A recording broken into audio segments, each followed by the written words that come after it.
And weapons developed through the course of history and finally reached a stage with the nuclear weapon that for the first time ever, wars could not be won. Nuclear weapons were a game changer because they did involve the total destruction of a society. It meant the entire destruction of cities, and in a major attack, the entire destruction of a country.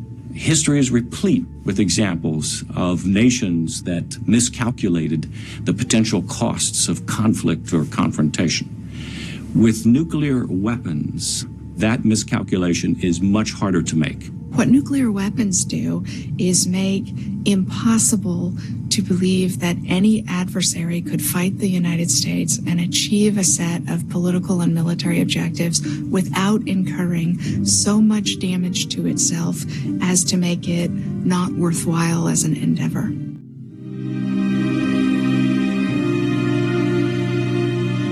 And bequeathing the world a revolution in both military capability and the practice of deterrence.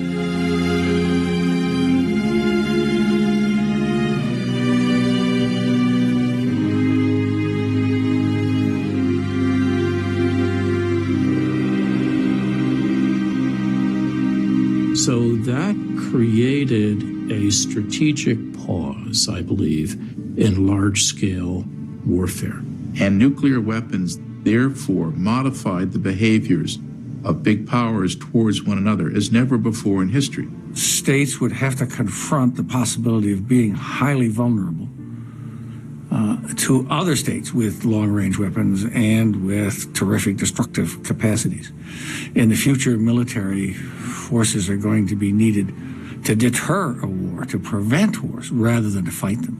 Deterrence is the effort to dissuade an adversary from doing something that you perceive as threatening. By presenting a situation in which the costs of pursuing that course of action far outweigh any expected benefits. Deterrence is really a psychological effect. It's a psychological pressure that's imposed by one decision-making party onto another decision-making party that constrains the deterred's set of actions. Part of that is trying to understand how they think, what they're trying to accomplish, what they hope to gain, how they hope to do that, how they think about risk and gains. Now, how you put that into practice, that's where it becomes murkier. In 1946, planning with nuclear weapons was largely an academic exercise, and nuclear deterrence remained an unfamiliar concept. An April 1947 report of the newly formed Atomic Energy Commission revealed an unassembled stockpile of a mere 13 fission bombs that Air Force planners initially regarded as simply larger conventional weapons. But in a post-war world, this was about to change. The Soviet blockade of West Berlin in 1948, a war in Korea in 1950, a crisis over the islands of the Taiwan Straits in 1954,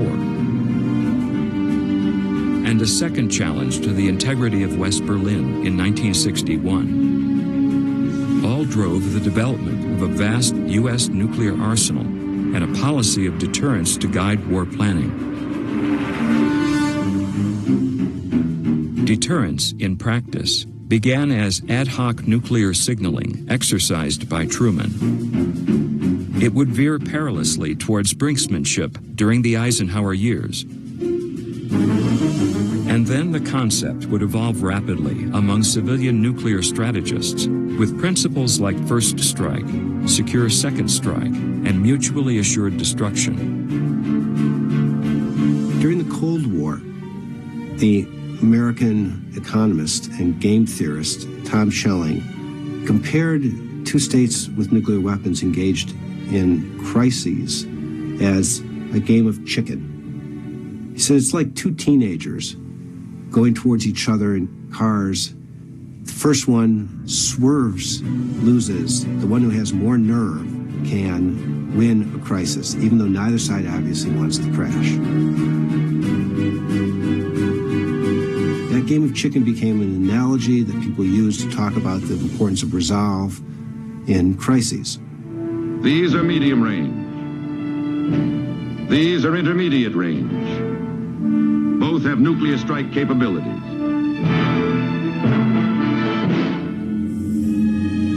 The 1962 Cuban Missile Crisis was the historical moment when nuclear weapons and theories about their use and their non-use were at hand.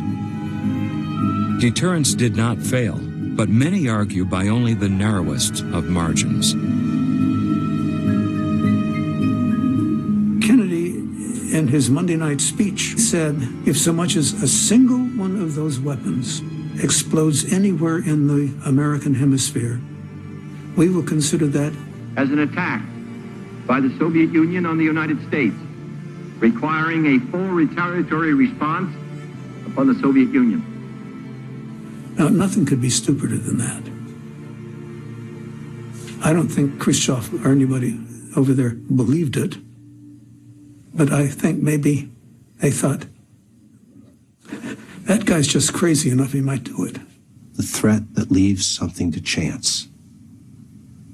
That you can still credibly threaten to fall off a cliff by coming up close to it, even though you can't credibly threaten that I'm going to voluntarily jump over the cliff.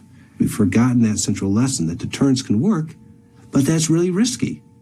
And many people then have stressed that they thought the biggest single effect of nuclear weapons was that it put people in this position where they couldn't easily be sure absolute disaster wouldn't happen.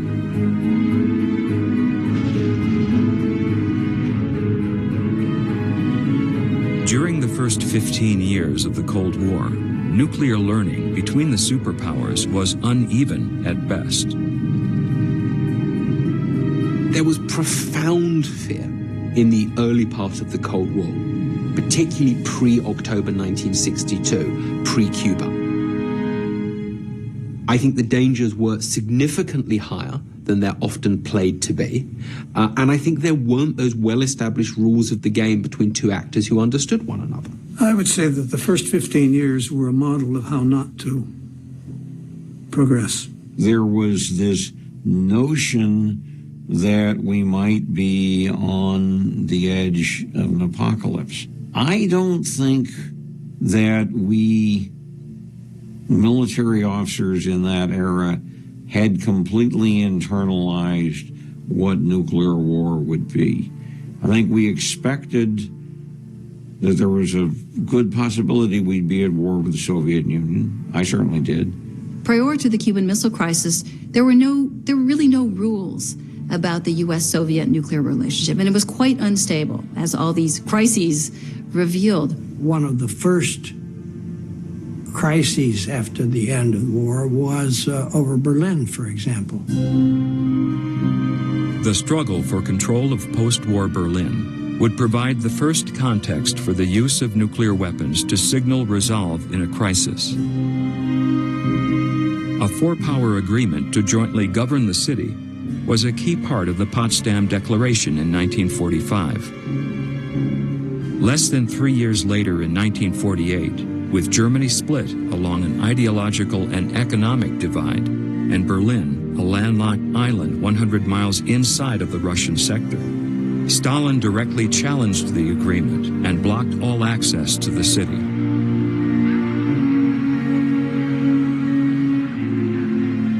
The U.S. responded with what became known as the Berlin Airlift. In a single month, Tempelhof handled almost 14,000 takeoffs and landings. Around the clock, 7 days a week. Biggest item was coal, packed in war surplus duffel bags for power, heat, and light. The eyes of the Western world watched the airlift. And that is probably the first example of the effect of nuclear weapons. We had nuclear weapons and Stalin didn't yet. And we did brandish nuclear weapons as part of our response to the Berlin blockade. The United States embraced an intermediate range of actions to ratchet up the risk of escalation to war a little bit each time. 1948, we had a nuclear monopoly at that point. We moved B-29s to Britain. We reopened American air bases that had been shut ever since 1945. And we announced that some of the bombers being moved to Britain were, quote, nuclear capable, which apparently was a lie, but these weren't the ones that had been retrofitted to carry nuclear weapons, but it was a useful lie. You can see almost palpably the presence of a degree of caution, which I think can reasonably be imputed to the existence of nuclear weapons. So that you could use nuclear weapons. You just didn't have to fire a nuclear weapon to use it. And this sort of nuclear signaling had its first manifestation in the 1948 Berlin crisis. Truman's nuclear signaling contributed to the termination of the Berlin crisis of 1948. But his willingness to use nuclear threats changed after the detection of the first Soviet atomic test in August 1949. An event that ended the short-lived U.S. atomic monopoly and pointed to a future when both the U.S. and the Soviets would possess a first strike capability. Meanwhile, the early 1950s would remain a time of U.S. nuclear primacy, and Eisenhower was keen to leverage this advantage. He deliberately employed rhetoric, political posturing, a sort of a brinksmanship. Eisenhower's approach was pretty absolutist, all or nothing. I mean, he didn't believe in halfway measures. In May 1953, Eisenhower and his Secretary of State, John Foster Dulles, initiated planning for the use of nuclear weapons to end the stalemated war in Korea. They put out some diplomatic word quietly that if the communists didn't come to an armistice, the United States was willing to use more severe measures. There's been a view that the signal never got to the other side. It was supposed to go through Nehru, one of these signals, and there's some question about whether he ever told the Chinese and the Americans meant to do this. Many attribute the end of the Korean War more to the loss of Soviet sponsorship after Stalin's death and exhaustion on all sides, rather than a veiled nuclear threat. As well, some contend that in the aftermath of Hiroshima, a moral opprobrium against the use of nuclear weapons, a nuclear taboo, obviated Eisenhower's threat. It imposed a restraining effect on the administration. It prevented a casual resort to the use of nuclear weapons. It's the indirect influence of the taboo, right? That these weapons are not normal weapons. They're not just like any other weapon. They can't be used casually. And I think we see that in the decision-making leading up to the end of the war. Eisenhower's nuclear threat remains ambiguous, perhaps deliberately so. In early 1955, a new crisis with China over disputed offshore islands would again test Eisenhower's policy and practice of deterrence. Now, in any combat where these things can be used on strictly military targets and for strictly military purposes, I see no reason that they shouldn't be used just exactly as you'd use a bullet or anything else. Eisenhower would sort of play things by ear, but always with the greater aim of not using these things, of bluffing with them, threatening with them, but ultimately not using them. Eisenhower was not bluffing. That public statement was completely consistent with internal private discussions and also completely just consistent with national security documents. With respect to Ike's willingness to use nuclear weapons, he probably exaggerated it. In the game of deterrence, a little braggadocio helps from time to time. And of course, in the 1950s, when President Eisenhower was in office and he adopted the policy of massive retaliation, we relied very heavily on nuclear weapons to deal with this Soviet conventional threat. Massive retaliation was all about getting more bang for the buck. And President Eisenhower believed that the biggest threat to the United States was economic. And so the more bang for the buck strategy seemed rational. The whole idea of massive retaliation was that any aggression anywhere runs the risk of being met by nuclear retaliation by the United States. It was a doctrine, however repugnant in some ways, that was suitable to the times. Basic or central deterrence, deterring a direct attack on the American homeland by the Soviets, was now underpinned by U.S. strategic nuclear forces. By 1953, B-47 bombers could reach targets in Russia by a system of forward bases established during the Second World War. That same year, the United States began to deploy nuclear weapons in Europe, extending nuclear deterrence to NATO allies after it became clear that the fledgling alliance could not muster the conventional forces needed to face 100 or more Soviet divisions.